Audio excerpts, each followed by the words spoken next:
Welcome to NeuroNoodle's Neurofeedback and Neuropsychology Podcast, featuring tech legend Jay Gunkelman. He's the man who has read well over 500,000 brain scans, and Dr. Marie Swingle, author of iMinds. Our goal is to provide information and promote options for better mental health. The NeuroNoodle Podcast is supported by listeners and businesses just like you. All that connection, but yeah. Well, this is pre-show. We're just yapping. Okay. We met basically doing technical discussions initiated when Paola wanted to talk about technical stuff, and obviously wanted to bring Corey in because she's technical. Yeah. So. Yeah, Jay has, given infinite sort of knowledge and wisdom over and over again for us on all things around analyzing brainwaves and all kinds of amazing things. So. Well, the bar's full today. You got saw, Dr. Marie coming in, Paola. On your YouTube channel, which I didn't really kind of know about, but I saw a little chat about it, so I went and looked.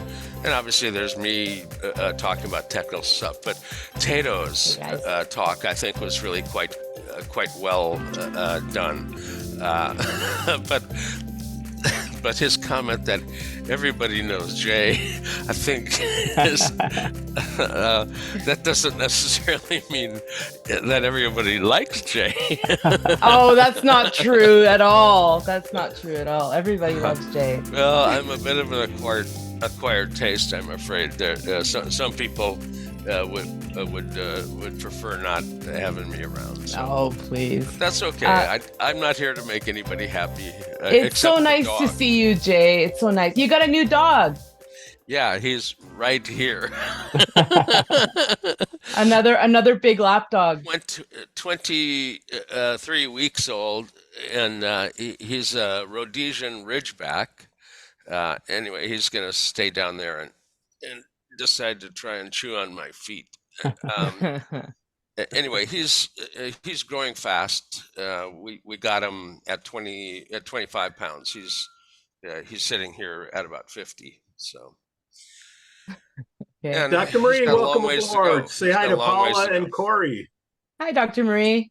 Hello, Doctor. I'm going to correct you. It's Dr. Mari. Pete is incorrigible. So after all this time, I got Pete. Paola. Look how Paola spelled. My name. Mine's easy, I go by Hey You. So okay. So Paola, I understand we're neighbors, so to speak. That's right. You're based in Vancouver. Yes. Yeah. That's awesome. Yeah, I'm in Whistler. Grew up in Vancouver. Corey's in the Lower Mainland there in Greater Vancouver as well. Okay. So nice to meet you on this forum. Yeah, absolutely. Paola, how you know Jay? Jay, how you know Paola? Oh my goodness. You know what? It was it's been 4 years, Jay. I don't know if you realize that. It's been a really long time. Early days of when Sensei. You're having so much fun, Yeah. So. I mean, Corey and I started Sensei about 5 years ago, and about, a year in, after we thought we have something, we're going to make this, real. We thought, how do we do this right? Who are the right people to bring on board? And Jay's name kept coming up. And we were fortunate enough to get an introduction from Dr. Drew Pearson to Jay about summer of 2019, actually. And as I always do, if I was ever offered a fee for the consultation or stock or anything such as that, I always say, well, if you're paying me, how can you trust my advice? So I've always declined that kind of stuff. And just send it to me, Jay. That's fine. I'm happy to see the dramatic success from our initial discussions, which were highly technical. Paola brought in Corey fairly early on to kind of understand me, I guess, maybe. But I counseled them in some relatively non-traditional but advanced approaches at looking at EEG.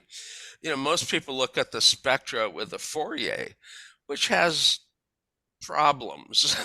The Fourier has assumptions that everything is a sine wave. Well, if you've looked at EEG very long, you can tell really quickly it's not all sinusoidal. It assumes there's no transients, and it's full of transients, and that there's no state changes. Well, we're full of state changes. So the Fourier is really, we violate every assumption it has, and people kind of plug their nose and do it since it's been done since Berger. A longer Fourier initially, then faster Fourier more recently. But it smears time in a nasty way. For feedback purposes, you can't really use a Fourier with a time window, because the time window would give you such a delay that you'd be outside the typically assumed 350 milliseconds, but that assumption is a little soft anyway. But you want to be fairly instantaneous, and if you had a 2-second window, even if you slid it every second, you've got a second of delay, which is 10 times more than what you'd be looking for. So for analysis that's accurate, splitting the EEG into component frequency parts, you can use better tools. I mean, Berger was 1929, and that's really old school math, and we've got fancier tools. One that's not commonly used in the neurofeedback world, but it's in active use in the neurosciences, is wavelet analysis, which is so specific. You have one wavelet for every frequency you're interested in, and they react really quickly, so you can have transients. They don't assume stable state. They don't assume you're continuous. I mean, their assumptions is kind of say, hey, EEG is a signal, we can analyze it. So I suggested that, and they were foolish enough to follow my advice. But I love how we went so deep so quickly. Like, we're right into wavelet math already, but and that's pretty much how it's been since we met Jay, right? So we say hello, and then he starts going into the math. I know. That's what I say. That's why I say hold on to your chair and beware of the tangents. Okay. Paula, that's the beauty though of Jay, I have to say. Oh, absolutely. Also, why some of us, when we first met him, gosh, I'm afraid to say how many years ago, but you pull your hair out. The learning curve with Jay. That's right. You didn't pull your hair out. I can tell. have a sip from the fire hose. So, yeah. Paola, Corey, what is Sens.ai? It's Sens.ai. So you sneak the AI in there. Do you have hardware, software, both? Talk to us. We have beginners and end users, and we have technicians out there that watch and listen to us. Explain what you have. Sure. I mean, it's a consumer device. It's a wearable. It's hardware and it's software. So it's an easy to use headset that looks like a set of headphones, and it's got electronics inside. And so, in there we have electronics that are reading the brain waves, so the electrodes. We have lights like LEDs that are doing light stimulation through the scalp. We have a pulse oximeter that is reading the heart rate and enabling heart rate variability training. And in the app itself, there's all of these various programs that do the heart rate variability training, that do the neurofeedback training, that do the photobiomodulation stimulation.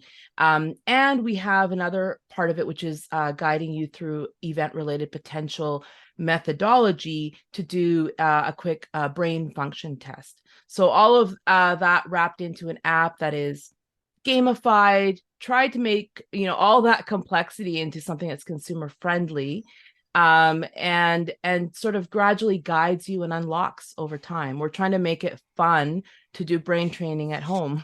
That's the idea. We like fun. fun and safe. I think And safe, that yeah. the idea of a progressive, if you can do this and control this, then we'll let you try to play with the next step. Which, if you went to jumping past some of the initial steps, you might step in something, Hey, you're, So, you're sounding like um, me now, so thank you. Yeah. yeah, Check your and shoes. I think their approach has been very well thought out, and they've had some other than me, they've had some good consultants, so I would suggest that it's intended as a high-end consumer wearable that has a bit of a database of matching the subjective reports with the objective data. They're doing good on the AI analytics end of it. I'm impressed with with their progress. Now, their timing sucked. They've released in the midst of COVID. Who can do that? Supply chain craziness and whatnot. So their deliverables now are rolling out, but there was a frustration on the part of some because of that. But I mean, who can control international supply line and shipping and all of that? But it all came together. So at this point, they're very nice devices, and I think the customers will be appreciative of the dry sensor approach on the EEG instead of being all goopy. We spent really the first year and a half of the company innovating, trying to solve the electrode problem from a consumer perspective.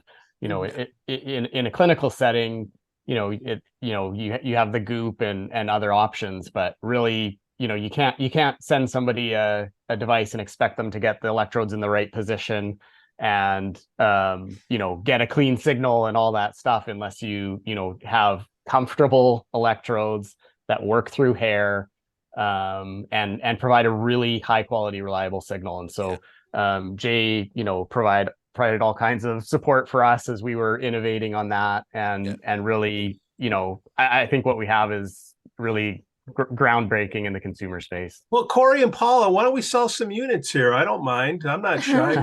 I got Sens.ai, and you can get it online. I'm holding it up if it's on video. So this is kind of what it looks like. I'll just put it on. The AirPods are gonna electrodes down the midline.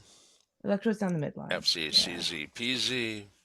And here we have the ground, and here we have the pulse oximeter, and there's 7 lights embedded in there. So you can see that. And the signal check.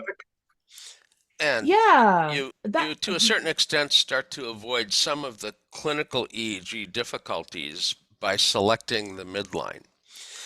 Temporal lobe discharges aren't going to be part of the signal at that location, and you're not going to inadvertently trigger a discharge in an area that might cause depersonalization, a change in the insula. The light's going on and off because the dog is chewing on something here. It's making noise on the floor. Authentic. So anyway, I think what we've got is a really advanced device. The electrodes at FZ, CZ, PZ CZ picks up somatosensory somatomotor, and CZ for beta spindles in insomnia. PZ is the default mode hub, FC is the salience hub. You end up having a lot of rich network interventions with those simple 3 locations. And Yeah. That was the first thing we talked about, actually, when we first came to you, Jay, was how do we make this trade-off between the electrodes, because it's also an efficacy versus price trade-off. How do we make this available to consumers at a reasonable price? And so how do we minimize number of electrodes and still be able to do the graduated growth from, we talk about it like me, we, and all, right? So into from calm and focus into the deeper states of meditation, let's say, right? How do we make sure that we can do that with just the minimum number of sensors? And that's where Jay was really instrumental in helping us understand that. Yeah. And the addition of the ERP assessment, I think is I mean, to the ERP, the EEG is randomized out. What you're looking at is the brain's response to a stimulus, and it's used routinely as an outcome measure in research. So what you've got a phone-based stimulator, and you pick up the EEG, and the EEG randomizes out, but you've got the ERP. And the P300, the cognitive event-related potential, you can see sometimes there's an early arrival of the P100 and anxiety, and anyway, you can see all those things. And the ERP is a well-respected analytic tool. On the YouTube website, Tato's on there, and Tato's an ERP guru out there, and the nicest fellow. And other than his opinion of me, which is, I think, excessive, so everybody knows Jay. No. So, but that as an add-on gives the product something beyond just the neurofeedback and photobiomodulation, pulse oximeter, and HRV, which is enough in the first place. But it gives you world-class outcome-related metrics. So, and you can look at the outcome of training in an objective way without, nothing wrong with subjective report, because that's collected as well. But you can then get really solid scientific correlations with the subjective reports and the neurofeedback and the neurophysiological measurements and all that. So it's a wonderful world out there with modern technology. The first wearable was made by Tim Scully, the Aquarius Electronics out of Mendocino. And it was the Alpha phone. It was a headset, sponge electrodes, and a big kind of chunk on the top of it for an amplifier. And Tim was brilliant. We've come a long way. Yeah. Well, he was also the chemist behind Orange Sunshine. So he did a little time in the federal penitentiary for being the chemist. He tried to create 7 kilos, which, if you have any idea about a normal dosage and that kind of stuff, 7 kilos would kind of wipe out the Western Hemisphere, So anyway, he's gave himself a little too much alpha, huh? Well, he's he lived with the Grateful Dead and did their soundboards and stuff like that early on, and then he had Aquarius Electronics and did EEG stuff. He got his doctorate while in prison from what is now Saybrook University, and it was a multivariate analysis of physiological measurements to reflect depth of consciousness. Very, very nice work. Brilliant guy. So that's probably a good segue into my next question. Paola, how do you prevent the end user from going rogue? Essentially, I mean, I know you mentioned that there's a progressive program, but is there somebody behind monitoring? How can you ensure the safety of the product? that who has control, the user, somebody behind the scenes. Can you speak a little bit to that? There's nobody behind the scenes. I mean, there's we're first of all, we're not a medical device, but we've already gone sort of into a very transparent and I would say high integrity privacy policy. So we don't look at people's data. We're not monitoring what anybody's doing or getting their results.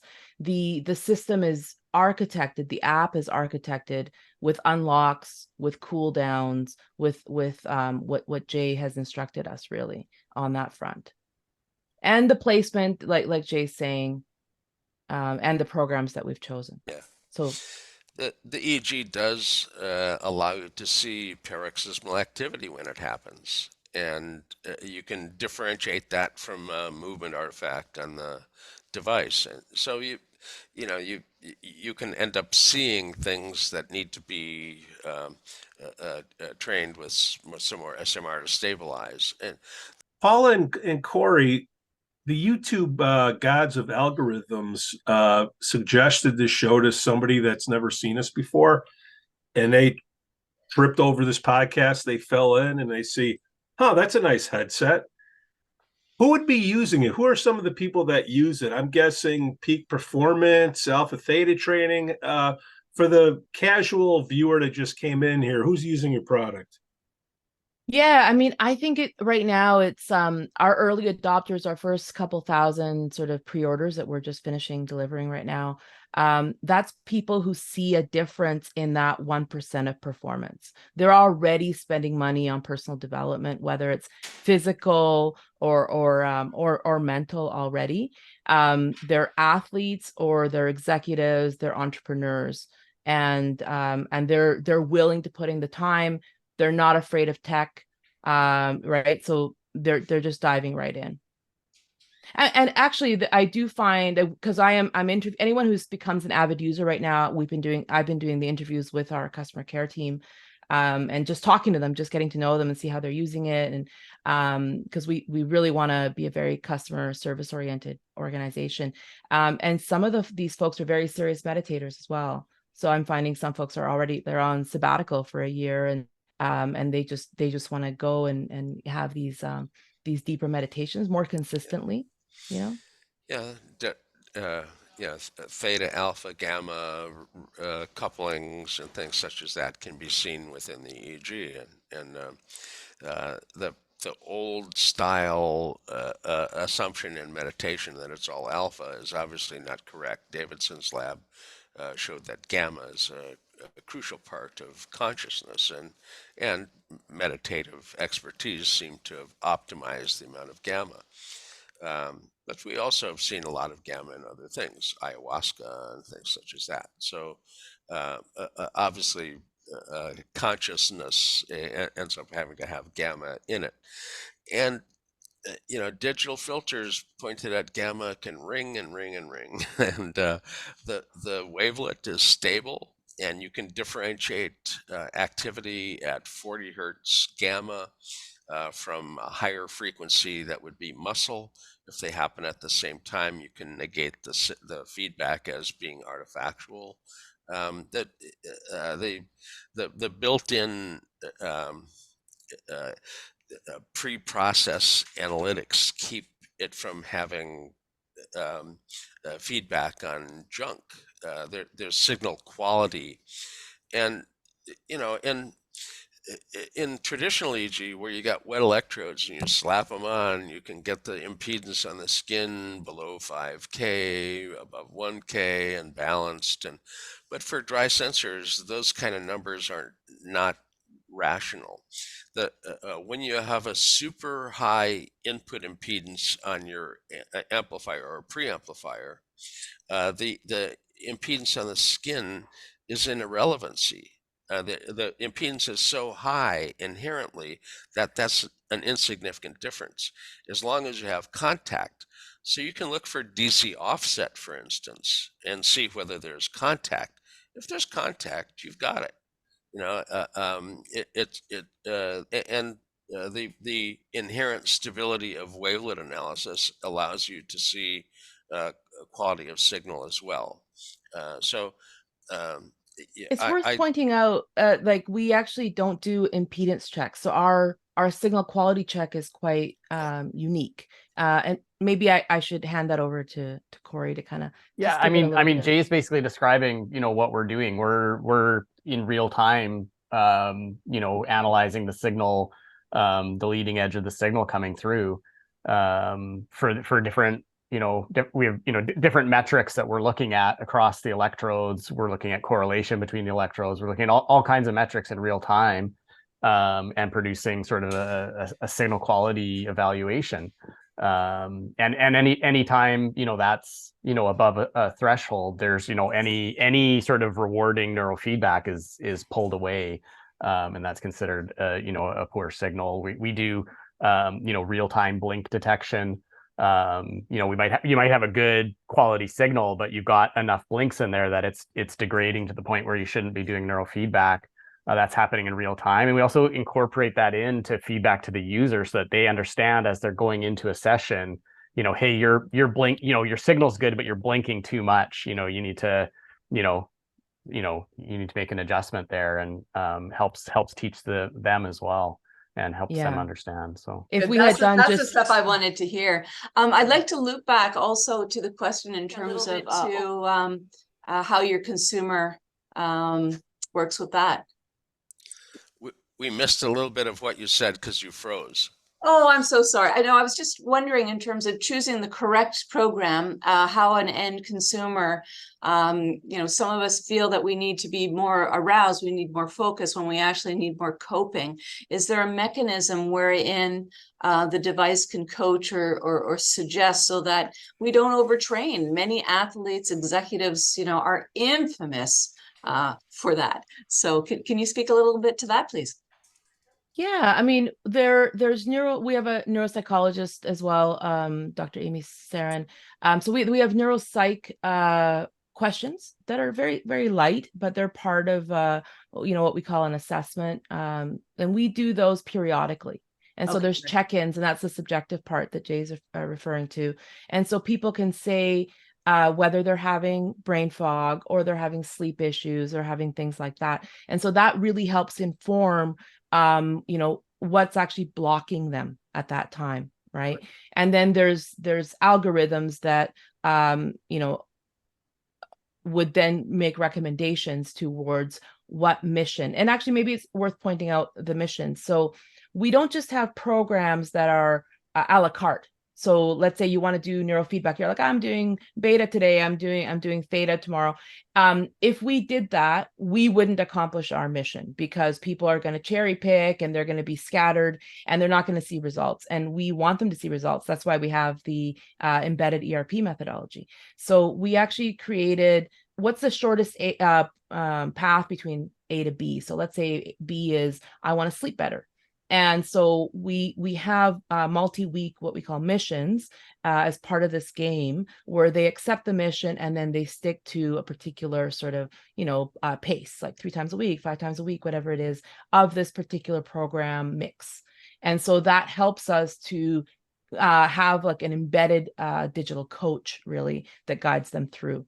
And there's more work that we're doing and rethinking on that front, to see if we can give more nudges, more coaching, more gamification. So that's ongoing work that our team is kind of diving into right now. Okay. And I'll add one more piece to that, is that we also do have built-in cool downs to give like you said, to deal with some of the overtraining, because you're just going to exhaust yourself. And so that there is, built-in, hey, you got to take a break here, and we call it enjoy the vibe. And give yourself that neurological recovery time, because really, if you were any type of physical training or brain training, if you overdo it, you're actually not going to get the effect you want either. So that's also built in. Right. Where's all the data going? Yeah, the dot AI, you're building up a database of the midline, Jay. Like what are we building up on? Well, you've also got HRV and that and the ERP data. So subjective reports correlating with physiological patterns.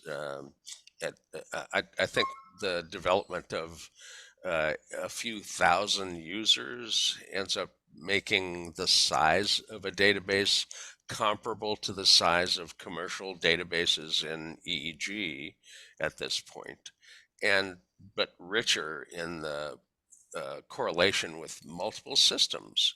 I think Tato point out in his little YouTube interview that the HRV is there, pulse, the photobiomodulation is there, neurofeedback is there, the multiple systems approach, not just one system approach. So. Corey, where I'm going with it is you got AI at the end of your name. Yeah. Okay. Very cool, very hip. I get it. How does artificial intelligence play into your software? Number one. And number two, getting back to the database, you have all these providers with their own databases, and some will say, mine's better than yours, blah, blah, blah. You have the consumer looking at this. I don't know which one to pick. How do you differentiate from that? And then can we kind of get all these databases kind of together so we can get something in scale to grow the pie for everybody? I'll hang up and listen for my answer. Yeah, okay, that's probably like 10 questions there. Maybe I'll start and Paola can add some color as well. I think one thing that was really eye-opening for me, Dr. Tato, let us, as he was also consulting on doing the sort of the ERP methodology in our assess mode, he really pointed out that that type of data you can't actually combine across systems traditionally in clinical systems. And so, so there's technical challenges behind combining data, but in terms of the data that we are collecting, we're really, really excited about the breadth of data, from the assess mode, where we can see, the timing of somebody's brain's perception. We can see the timing of, processing speed. We can see physical reaction time. We can look at, air detection, air awareness, inhibition, all kinds of really incredible metrics just there, let alone, all the wealth of information that Jay has provided us around analyzing the EEG metrics and, peak alpha frequency, and you name it. There's all kinds of measures. Anytime somebody does a session, we're building a baseline over time for our customers with EEG snapshots, and really, really a rich data set. And so we see, this initial phase of our company is really building the database, and, the possibilities in terms of AI and other things are really, you can dream it. It's possible. Yeah. Yeah. I And guess it's my really question is, what are you training to? Like, if you're starting out, where's the normative? What's the normative database, or is there one? Oh, that's a good question. Paola, do you want to do that one? Yeah. So we're not really, what would I say? So the AI, let's go back to your original point. So around the .ai. So why did we do that? Is because that was before all the LLMs became more pop culture, right? So this is like 5 years ago or so. So this was really about building a data set that could further the field. Right. So when we came to Jay, we had a vision around consumer peak performance wellness, and that's what Sens.ai is. That's the product. The community that we're building around that is aligned to a mission of, understanding that we sit humbly at this frontier, right? Like, there's so much to know. How can we contribute to this with a database of healthy brains, international men and women, right? From ages 13 to whatever, and across heart, brain, subjective measures, like Corey and Jay were saying. And so really it's laying the foundation for that research. So whether it's detection of dementia, these are all like future things and not part of this specific product, but it is an important part of Sensei's mission to contribute to the knowledge of the brain and the mind generally. Well, Paola, I think you and I need to chat afterwards, because it sounds to me like you're on clinical databases, and boy, oh boy, that's something that I really love to push. So it's kind of the reverse. So no, kudos. What's the difference? Well, normative, you're essentially comparing to individuals without stress, without ADHD, without anxiety, without schizophrenia, without addiction, etc. And a big argument is sometimes it's you're trained in neutral, rather, or typical is the polite way of saying it, but you're training to, if we go extreme, to mush, to nothing. And if we talk about peak performance, I guarantee you one of my running lines is Einstein's brain was not typical. It was not normative. Exactly. So everything we do here, we're totally clinical. So our database is people with attention problems, with the anxiety, etc. And we because you're sounding clinical. Well, it's not normative based. It's you're trying to characterize a population, and that's different than trying to cherry pick something that you think is normal.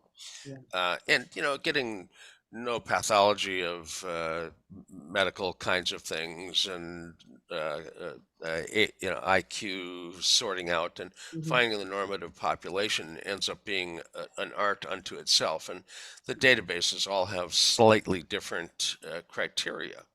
Well, Jay, run with your phenotypes. I mean, we're sitting here with the master of phenotypes, so this is exactly what we're talking about: clinical databases, phenotypes. Yeah. And ultimately, the distribution of the normative population is actually a cluster of different distributions. The phenotypes are all unique patterns, and when you add them all together, you get the population.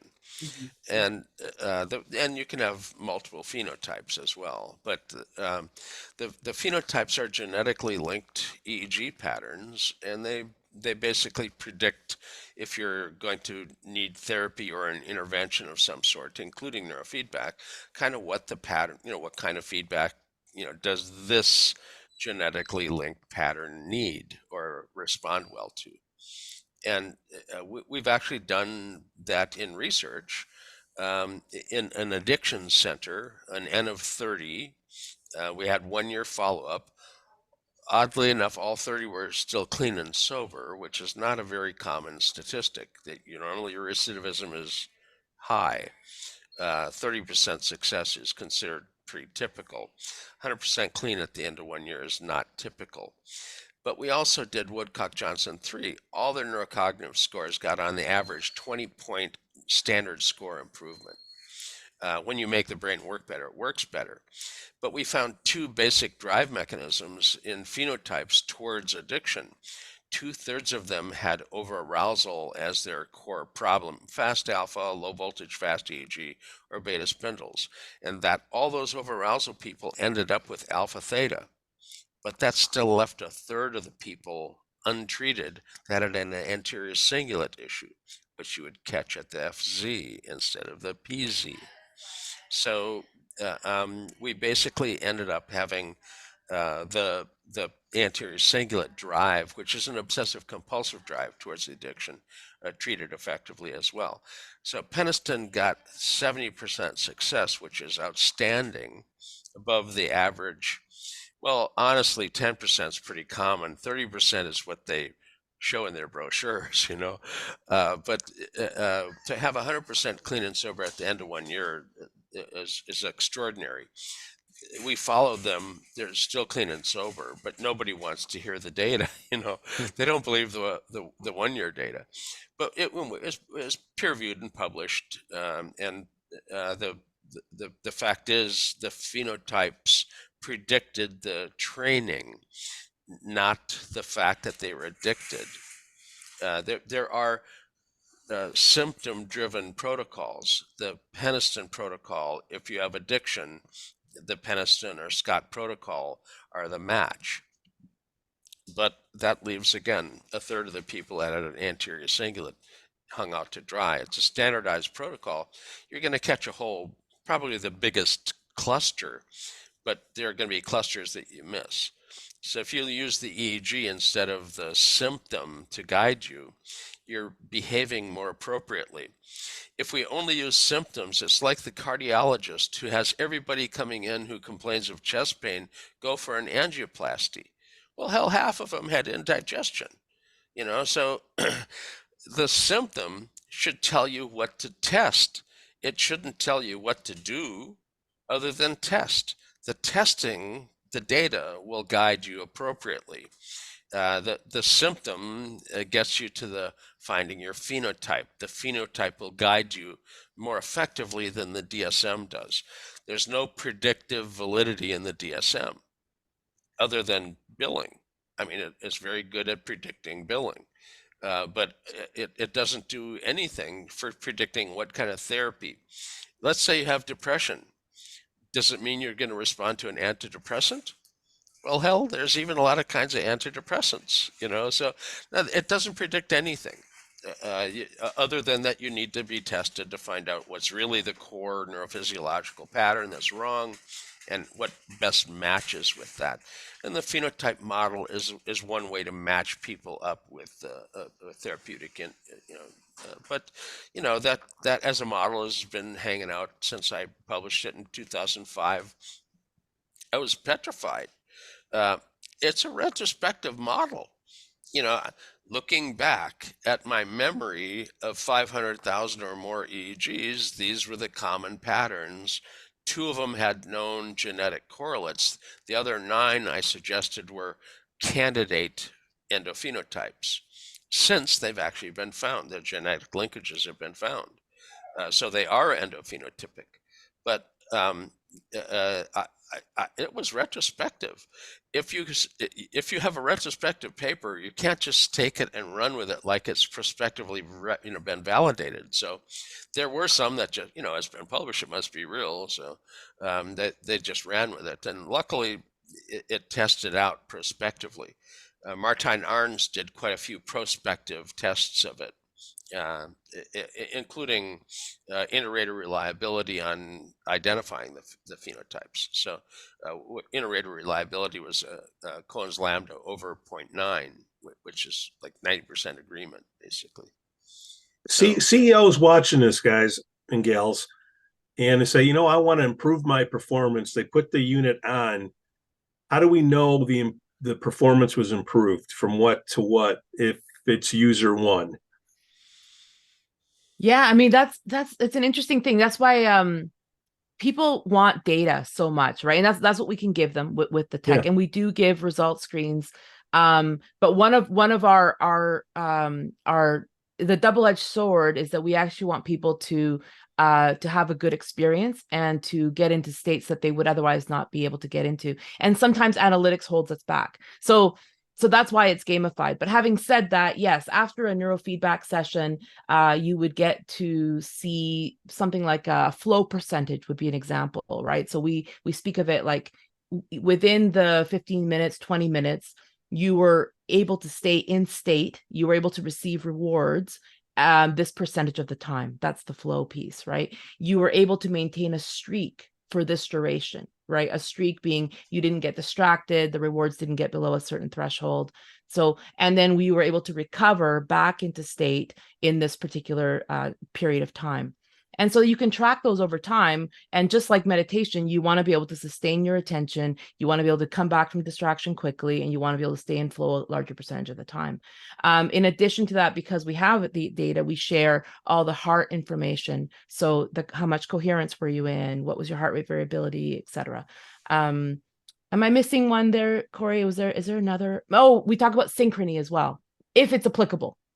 I think that's the other piece on that screen. Yeah, and also, obviously you can track those over time.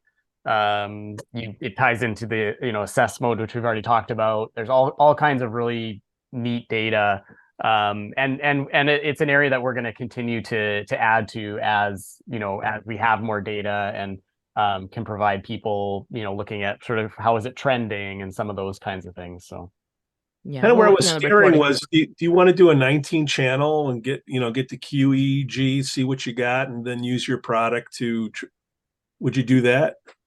That's not our direction. No, Okay. no, we're very much, I mean, if honestly, like, just spitballing here, don't get worried about this, Corey, but if I was going to do another piece of hardware, I would almost do something more on the subcortical potential side of things, maybe.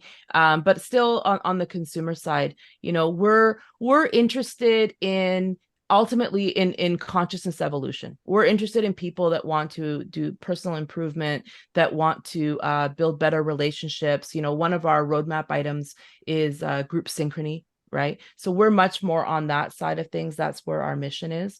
The data set aside, right? The data set is really more for researchers. We're working on how might we make that available for researchers to further that field. That's not us, right?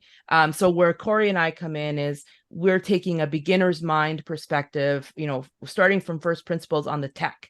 And we've reimagined the tech piece because that's our strength. And then we've relied on experts in the field across the brain field to help us to bring the other pieces in so that we're doing this with the responsibility that it bears, right? So we understand where our strengths are, and we're not going to be the people who are researchers in particular. Paola, is it fair to say then that you're in personal development rather than in clinical work? Is that a good way? 100%. Yes.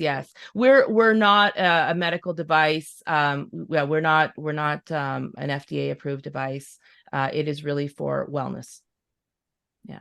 Yeah, it's listed differently for the FDA. It's a general health and wellness device as opposed to a 510(k) medical device for EEG medical application. And there are those who try to kind of skirt around and call what they have general health and wellness, but they kind of claim, when you actually look at how they're used, people are claiming clinical applications for it. Yeah, well, that's where my red hair gets that's where my red hair gets even redder. It's when people do the crossovers. I'm really. But you can see clearly that this is not oriented towards that at all. Yeah. It isn't just, I'll get this and select beta and train beta, which wouldn't necessarily be a great idea for everybody. Some maybe, but not everybody. And or train ADD. Everybody's got ADD. Train frontal theta, because I heard frontal midline theta was a good thing. Well, that's where I'm pushing the differentiation, and Paola and Corey, it sounds like you have a really differentiated product with a precise target audience, and with specific personal betterment or personal development objectives. So I would urge you to go to their YouTube channel, which is probably going to be on screen right about here somewhere, and actually look at the people that they've pulled in as developmental consulting. How do we come up with a product that we have, and who was kind of behind it. And I think you're going to be impressed with not only the depth of individual members, but the breadth of the representation that you're going to see. So and you're not going to see anybody out there suggesting that this is a dodge around something. That this is all oriented towards development, personal development, enhanced cognitive function and control, and both on the activating end of the spectrum as well as the lower dropping arousal, meditative state, and all of that. So there's a broad spectrum of applications, and they've got all of that programmed in multiple ways to get it in the software, and each of them end up having a well-considered depth, cool downs, proof levels. No, you can't learn to do that until you can show me that you can actually control your SMR. And so the little proof levels, and then cool downs. I mean, the how it's been designed and laid out is got as much error trapping as I've seen in any of these devices. Well, we've had 5 years. So How do we buy this, Paula? Where do we go? How does it work? It's on the website. It's just it's exactly what the name is. Sens.ai. So Sensei. Yeah. Sensei. It took me a few times. Okay, you go there. You can buy the hardware, and the software is a subscription. Like what? Yeah, it is a subscription actually. Each headset will take like we assume it's for a family or a group of friends maybe that live together. So it's like, or maybe a co-working space. So it's 5 people. It can be supported on one headset. Everybody has their own account. Part of the reason is because another brilliant thing that Jay shared with us was that we should be thresholding across sessions. So each account is personalized. So we know if people are having a good day, a bad day, if we can nudge them up a little bit more or not. So there's a lot of that nuance built into the algorithm. So yeah, so everybody has their own personal account, and there's a subscription. And tracking thresholds was a contribution historically from Joel Lubar, demanding that we use learning curves to actually see if you're training something, is it actually being trained? So yes. So it wasn't my idea, but I shared Joel's good idea. I steal only the good ideas from the best folks. So. Yeah, and I want to point out, just to clarify one piece on the event-related potentials, we call it assess. We talk about, we do boost, train, and assess.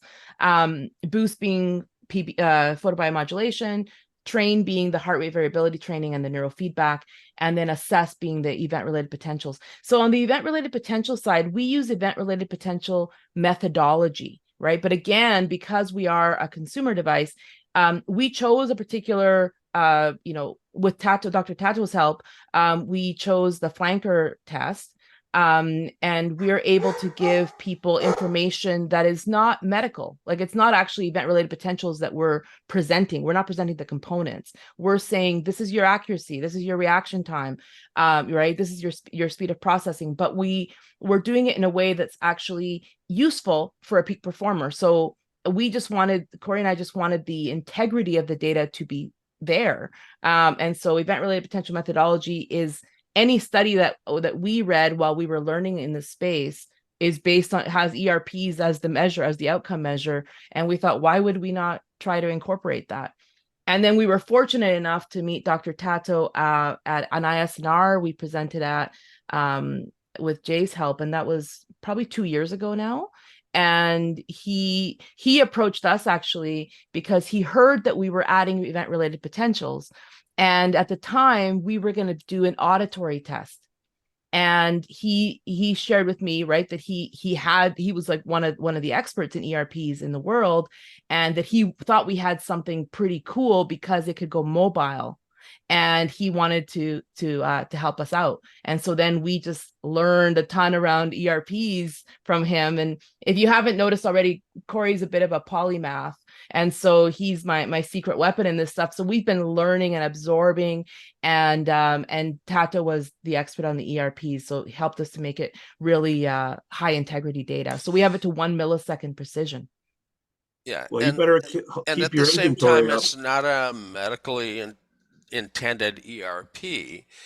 You're pulling information off of the ERP waveform and giving it back to people as outcome metrics from their training.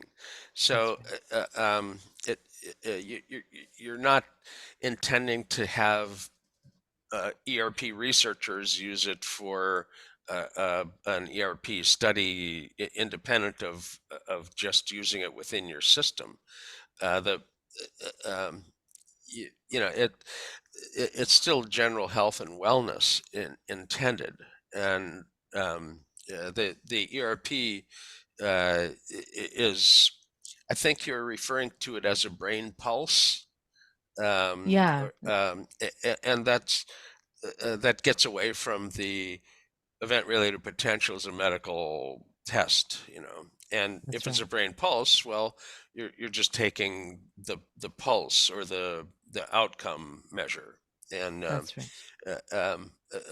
so again, it's deliberately doing general health and wellness without trying to circumvent something. It's the actual intent. You're not providing ERP waveforms for comparison. And, one laboratory's ERP P300 and another laboratory's P300 can't be compared because all you That's have to right. change is one little tiny thing and it changes the outcome. So it's unique to your device. That's right. If you change the degree of radius of the image on the screen, it changes. Interstimulus interval. I mean, lumens, how bright the screen is. Exactly. It change anything and it changes the outcome. So we're not trying to say, that ERP medical device, well, you can take the waveform from ours and compare it to that or something. It's not possible. This is deliberately structured. So you're extracting features and using that as feedback outcome measures. Exactly. That's And SENS, Tato taught you well. SENS.ai. Make sure your inventory levels are up, Paula and Corey. Let's get by the phones when we get done with this podcast. Dr. Marie Swingle, Jay Gunkelman, man, who's read over 500,000 brain scans. Thank you for coming on another fine episode of the NeuroNoodle Network podcast. Great chatting. Great job, guys. Thank you. Yeah, thank you guys. That was really great meeting you guys. The NeuroNoodle podcast is supported by listeners and businesses just like you.